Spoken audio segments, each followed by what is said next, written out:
시편은 노래한 사람의 그 심정을 살피는 것이 매우 중요합니다. 우리가 말씀을 묵상할 때 시편은 특별히 그 저자, 노래한 사람이 어떤 마음이었는지, 어떤 상태에서 이 시편을 노래하고 있는지가 매우 중요합니다. 특별히 31편은 다윗의 시로 알려져 있습니다. 그 다윗의 심정이 어떠했는지에 대해서 본문 9절부터 13절까지 잘 나타나 있는데요. 오늘은 우리가 우리말 성경 버전으로 우리 함께 읽도록 하겠습니다. 우리 화면을 보시고 같이 읽겠습니다. 오 여호와여, 나를 불쌍히 여기소서. 내가 고통받고 있습니다. 내 눈이 슬픔으로 흐려지고 내 몸과 영혼도 그렇습니다. 슬픔으로 내 목숨이 끊어질 것 같고 한숨으로 내 인생이 꺼질 듯합니다. 내 죄악으로 내 힘이 빠지고 내 뼈들이 닳고 있습니다. 내가 내 모든 적들과 내 이웃들에게 비난의 대상이 되고 내 친구들도 나를 보고 놀라 그들이 거리에서 나를 보아도 모르는 척 피해 갑니다. 내가 죽은 것처럼 잊혀진 존재가 됐고 깨진 질그릇 조각같이 돼버렸습니다. 여러 사람들이 비방하는 것을 내가 들었고 사방에는 위협이 있습니다. 그들은 나를 반대할 음모를 꾸미면서 내 목숨을 빼앗아 가려고 궁리합니다. 아멘. 우리가 우리말 성경 버전으로 읽어보니까 다윗의 심정이 느껴지십니까? 참 많은 어려움을 겪었겠다 하는 생각이 듭니다. 그런데 어느 정도일까 생각하는 분들이 있을 것 같아서 오늘 이 성경을 제가 소개해 드렸습니다. 우리가 충분히 가늠해 볼 수 있는데요. 얼마나 고통스러웠냐면 그 눈이 흐려질 만큼, 그리고 몸과 영혼도 흐려질 만큼 고통스러웠다, 이렇게 고백하고 있습니다. 또한 목숨이 끊어질 것 같고 한숨으로 인생이 꺼질 것 같다, 이렇게 표현하고 있습니다. 여러분은 이런 인생의 경험을 해보신 적이 있으십니까? 물론 있으실 거라는 예상을 해봅니다. 저도 두 번의 어떤 아픈 경험들이 있었어요. 이별의 경험이죠. 아내를 사귀기 전에 사귀었던 사람과 이별하기도 했고, 또 제가 사랑하는 어머니를 또 사별해야 하는 그런 아픔이 있었어요. 물론 그것으로 인해서 내 마음과 육체가 무너지는 경험을 했습니다. 그런데 이런 경험들은 여러분들도 흔하게 하는 경험일 거라는 생각을 해봅니다. 다윗이 이러한 경험들을 했다고 여겨집니다. 또한 죄로 인해서 그가 심히 고통스러운 상황을 맞이했다라는 것도 오늘 노래를 통해서 알 수 있죠. 죄로 인해서 힘이 빠지고 또 뼈들이 닳는 경험이 있었다라고 고백하고 있어요. 죄 짓다 보면 그렇게 이것을 하나님 앞에 공개적으로 회개하지 않는다고 하면, 이것이 해결되지 않는다고 하면 내 안에서 이 뼈가 썩는 것 같은 그런 느낌의 죄책감을 느끼게 된다는 거예요. 차라리 내 개인적인 문제라면 괜찮은데 또 누구와 연관되는 죄의 문제라고 했을 때에는 더더욱 이것을 해결하기가 어려워요. 하나님 앞에 회개하지만 또 그 사람과는 또 이 관계가, 이 틀어진 관계가 회복되기가 어렵거든요. 그렇다고 해서 무작정 하나님께 이것을 회복해달라고 기도만 하고 기다릴 수는 또 없잖아요. 그래서 그 사람과의 그 관계를 해결하기 전까지는 얼마나 괴로움 속에서 사는지 몰라요. 죄 짓고 못 산다, 이런 표현 여러분들 아시잖아요. 정말 그런 것 같아요. 다윗은 그런 아픔을 경험했다라고 하는 것이죠. 또 다윗은 자신을 미워하는 적들에게 뿐만 아니라 내 이웃에게도 조차도 비난의 대상이 돼서 사람들이 나를 보고 가며, 분명히 아는 사람인데 나를 보아도 모른 척하고 지나가는 일들을 경험했다라고 성경은 기록하고 있습니다. 또한 다윗은 죽은 것처럼 잊혀진 존재가 됐고 또 깨진 질그릇처럼 그런 조각조각 나 있는 그런 심정을 고백하기도 했습니다. 심지어 주변 사람들이 나를 비방하고 나를 반대하고 또 음모를 꾸며서 나의 목숨을 빼앗을까 궁리하는 일들도 그가 경험했다라고 오늘 고백하고 있습니다. 이런 상황에서 다윗은 하나님께 전심으로 기도하고 있습니다. 자신을 건져달라고 간구하고 있습니다. 이런 어려움이 어디서 오는 것일까를 날마다 고민한 다윗이었었어요. 때로는 자신의 죄로 인해서 오는 문제일 수도 있었고, 그래서 자신의 죄를 찾아보기도 했었고, 어느 때는 너무 억울한 상황에서 그 억울한 상황에 놓이기도 했습니다. 그러나 다윗은 이 두 가지, 하나는 나의 실수로 인해서, 잘못으로 인해서, 하나는 내가 실수하지 않았는데, 잘못하지 않았는데 억울한 상황에 놓이게 되더라도 동일하게 변함없이 하나님 앞에 간구했다라고 하는 것이죠. 하나님 앞에 엎드렸습니다. 고통에 대해서 어떻게 대처해야 하는지 우리가 사실은 답이 잘 없습니다. 여러분, 고통이라고 하는 것은요, 잊었다 싶으면 다시 우리 안에서 올라오는 것이 바로 고통과 슬픔의 기억입니다. 여러분, 이것이 완전하게 해결되기 전까지는요, 이게 없어지는 게 아니에요. 이게 해결된 것이 아니에요. 이것이 완전히 해결될 때까지 우리는 하나님께 의지하는 길밖에 없다라고 하는 것이에요. 여러분, 차라리 죄 때문에 오는 고통이라고 하면, 슬픔이라고 하면 그것이 좀 더 명확해져요. 그래서 내가 하나님 앞에 그 죄를 회개하고 또 누군가에게 잘못하면 그것을 사과하고 미안하다고 하고 풀어내고, 그래서 그것으로 인해서 하나님께서 들으시고, 이것은 이제 더 이상 이것으로 인해서 너에게 고통을 주지 않겠다 선언하시면 되지요. 그런데 믿음을 잘 지키든 그렇지 않든 간에 우리 믿음의 자녀들에게 찾아오는, 정말 이유 없이 찾아오는 이 고통과 슬픔에 대해서 우리는 끊임없이 고민하고 고통스러워해요. 이유가 앞서서 말씀드린 것처럼 이유가 없다고 생각하기 때문에 그래요. 그런데요, 잘 생각해 보면 고통이, 우리에게 다가오는 고통과 슬픔이 이유 없이 다가오는 경우는 없다라고 하는 사실이에요. 분명히 거기에는 하나님께서 심어 놓으신 분명한 뜻이 계시고 목적이 있으시다라고 하는 것입니다. 어떤 사람은 그래요. 이 고통의 문제를 마귀의 시험으로 치부해 버리는 경우도 있어요. 이것은 잘못된 신앙입니다. 여러분, 잘 믿든 잘 믿지 않든 간에 우리 삶에서 찾아오는 이 고통의 문제, 슬픔의 문제는 누구나가 다 직면하게 되는 문제다라고 하는 것이에요. 그런데 다윗은 이것이 나의 죄 때문인지 아니면 내가 억울하고 속상함에도 불구하고 하나님께서 내게 어떤 뜻이 계셔서 주신 건 아닌지에 대해서 묻고 있다라고 하는 거예요. 그러니까 다윗의 이 물음은 분명히 이 고통에는 이유가 있겠거니 생각하고 하나님 앞에 간구한 거예요. 첫 번째 이유는 나의 잘못, 나의 죄 때문에 온 것이고, 또 하나는 내가 억울한 심정이라고 했을 때에는 분명히 여기에 뜻하신 하나님의 뜻이 있다라고 생각한 것이에요. 그래서 그는 분명히 하나님의 뜻이 있음을 알고 하나님을 전적으로 신뢰하는 모습을 보이고 있다라고 하는 사실입니다. 여러분, 이게 우리에게 주는 해답이에요. 이것이 어떤 이유에서 내게 주어진 것인지 내가 잘 이해하지 못하지만, 그래도 때로는 억울하지만 때로는 내 죄를 깨닫게도 하시겠지만, 이 어떤 경우에라도 우리는 하나님께 그 신뢰함을 가지고 믿음으로 나아가야 된다는 사실이에요. 이것을 풀어주실 분은 하나님 한 분밖에 없으시다라고 하는 생각을 가지고 하나님 앞에 전적으로 맡겨드려야 된다라고 하는 것입니다. 우리도 이와 같은 고통과 슬픔에 처하게 됩니다. 때로 두려움과 또 무기력에 빠져서 고통이 더해가기도 합니다. 그러나 잊지 마시기 바랍니다. 이 고통에는 분명한 이유가 있고 하나님의 뜻이 분명히 있다는 사실입니다.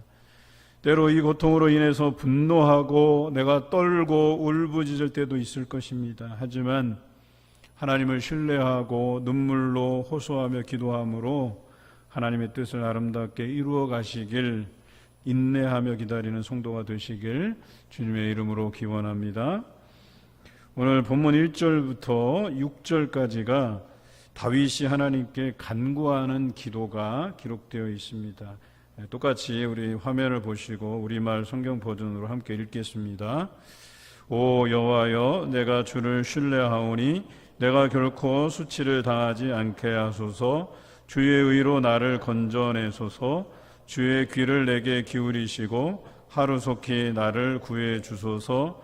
내 튼튼한 바위가 되시고 나를 구원할 산성이 되소서.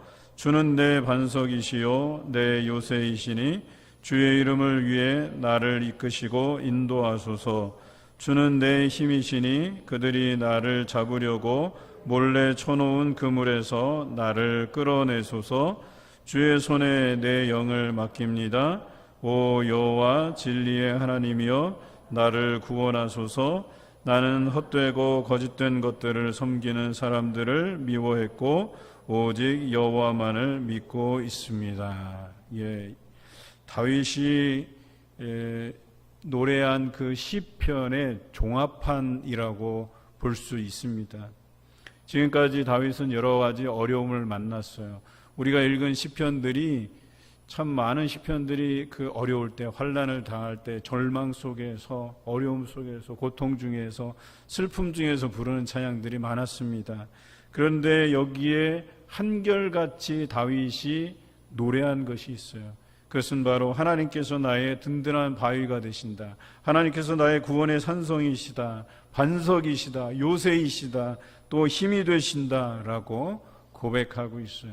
이 모든 내용들이 오늘 31편에 포함되어 있습니다. 다윗의 시편 여기저기에서 등장하는 하나님에 대한 고백이 여기 다 나타나 있어요. 하나님을 전적으로 신뢰하는 다윗의 모습이 여기 담겨져 있는 것입니다. 왜 이토록 많은 시편을 다윗이 지어서 불렀을까요? 왜 다윗의 시편을 이토록 많이 이 시편에 포함시켜 놓았을까요? 내용도 사실은 비슷비슷해요. 그래서 이것저것 합쳐서 좀 종합판으로 만들어서 요약해서 해줬으면 얼마나 좋겠어요.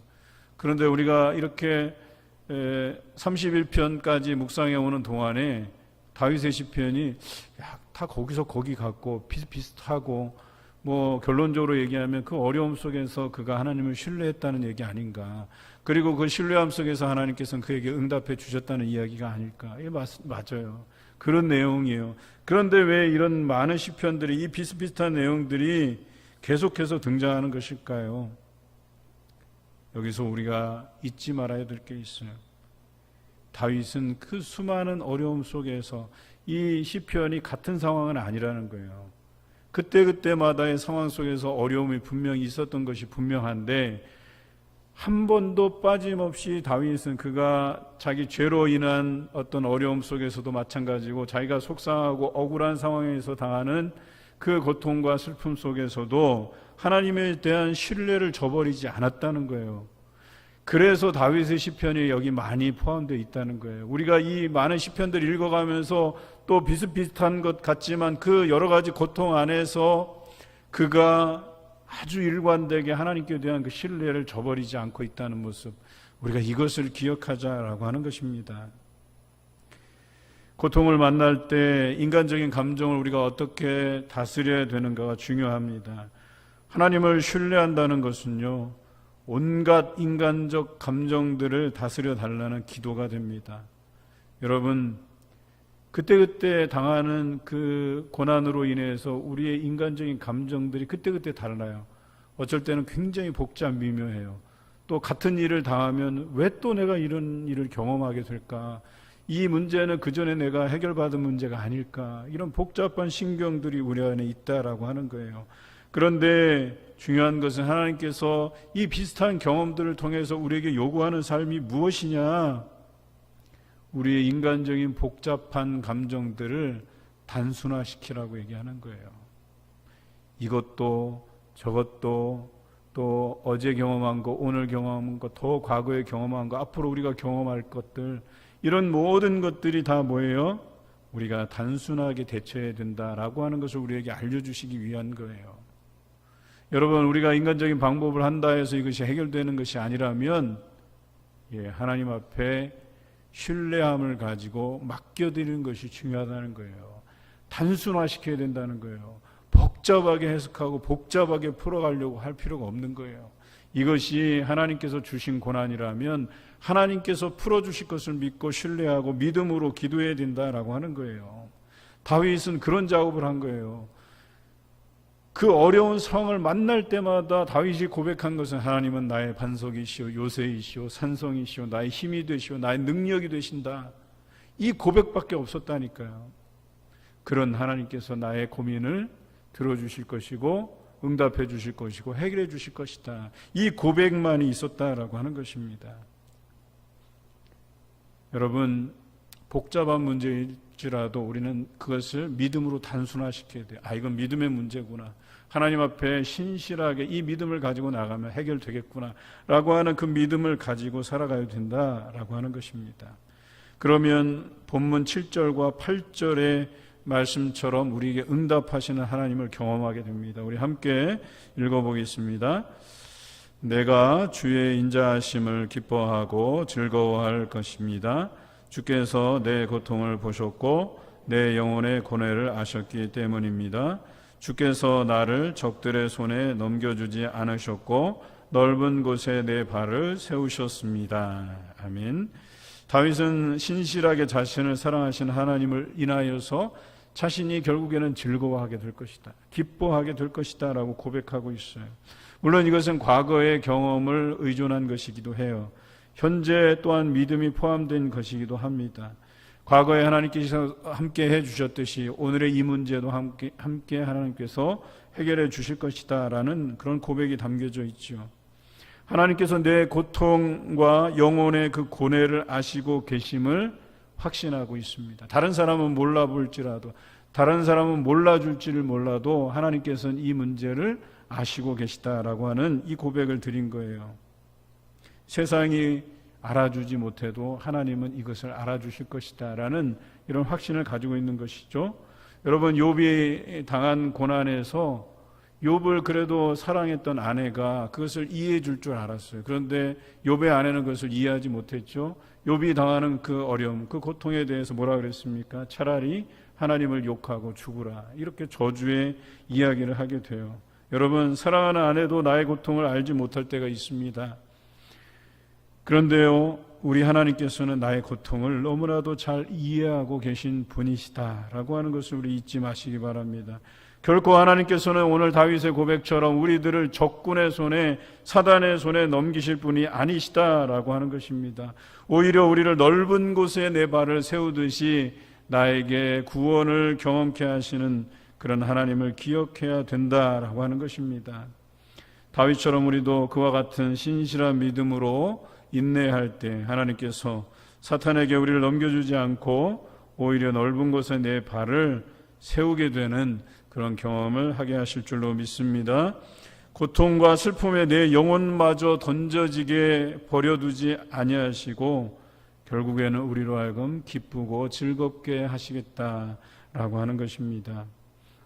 이제후로는 우리 안에 고통과 슬픔의 문제가 또 절망이 변하여 기쁨이 되고 즐거움으로 변하게 하실 그 하나님을 신뢰하며 살아갈 때 넓은 곳에 내 발을 세우실 날을 날마다 경험해 가시는 성도가 되시기를 주님의 이름으로 기원합니다. 이제 미래를 살아갈 용기를 가져야 될 때입니다. 다윗은 과거를 기억하고 현재적 고난을 이기는 데 끝나지 않았어요. 자신의 미래도 하나님께서 책임져 주실 것에 대해서 확신했습니다. 현재의 고난에 매몰되기보다는 고통과 슬픔을 극복하고 앞으로의 미래도 하나님께서 나의 인생을 책임져 주실 것이다 라고 하는 그 신뢰를 가지고 살아간 인생이었습니다. 오늘 본문 15절에 그 다윗의 고백이 나타나 있는데요. 이번에는 개정개혁판으로 읽겠습니다. 나의 앞날이 주의 손에 있사오니 내 원수들과 나를 핍박하는 자들의 손에서 나를 건져 주소서. 여기 보면 앞날 그랬어요. 다윗은 오늘 문제가 해결되었다고 해서 그것으로 기뻐하고 즐거워하고 끝난 게 아니라 나의 앞날도 하나님께서 지켜주시고 동행해 주실 것이다 라고 하는 노래를 하고 있다라고 하는 것이죠. 나의 앞날은 하나님의 손에 맡겨져 있다. 그래서 여호와만이 나의 하나님이시다라고 그는 고백하고 있습니다. 또한 다윗은 자신을 이렇게 고백하고 있어요. 16절에 주의 종입니다라고 표현하고 있어요. 여러분, 이 종이라는 표현 굉장히 중요한 단어입니다.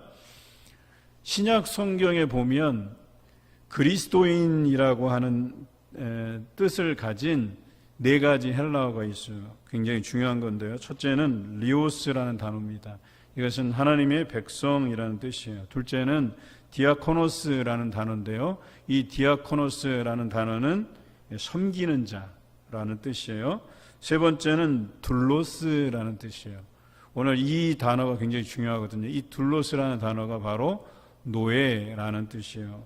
그런데 성경은 종이라고 번역하고 있죠. 영어 성경에서 보면 원래는 노예하면 슬레이브라고 번역이 돼야 되는데 영어 성경에는 종, 서번트라고 번역이 돼 있어요. 이 부분은 제가 다시 설명을 드리고, 마지막 헬라어는 오이코노모스라는 뜻이에요. 이건 우리가 잘 아는 청지기라는 뜻이에요. 이게 다 그리스도인을 뜻하고 있는 것인데, 오늘 본문의 종이라는 단어는 헬라어로 따지면 둘로스에 해당되는 거예요. 노예, 영어로 하면 슬레이브.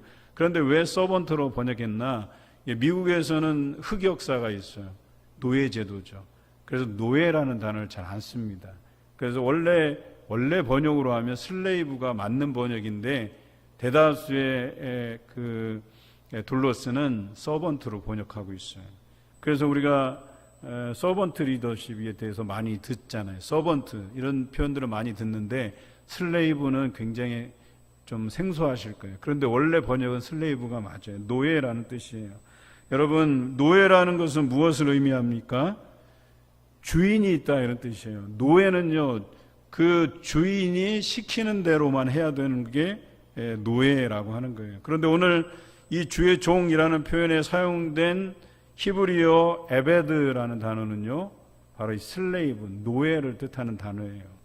그런데 다윗은 하나님 앞에 나의 종, 주의 종이라고 표현하고 있죠. 종이라는 표현은 뭐예요? 내가 하나님 앞에 노예와도 같습니다.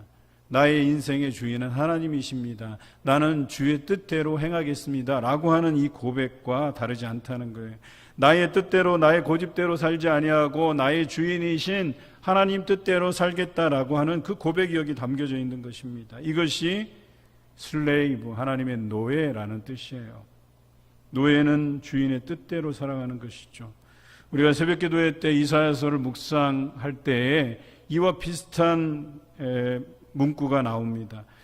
하나님께서 아수르를 남유다를 심판하는 도구로 사용하세요. 그런데 아수르가 하나님의 뜻을 벗어나서 자기 식대로 하나님께서 뜻하지 않은 다른 나라들도 침공해서 약탈을 진행하게 되죠.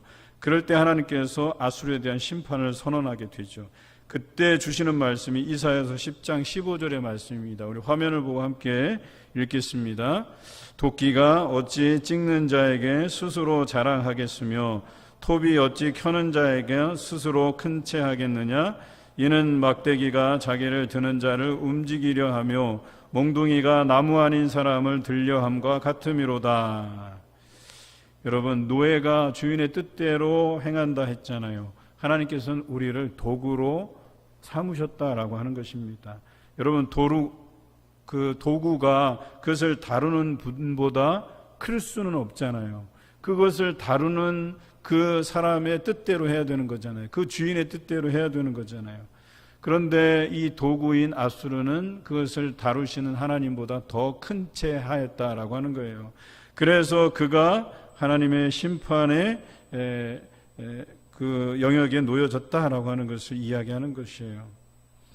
여러분, 오늘 23절에도 보면 다윗은 그러한 그 자신의 신분을 망각하지 않고 오직 하나님만 섬기는, 즉 자신은 주의 종이다라고 할 만한 그런 고백들을 드리고 있어요.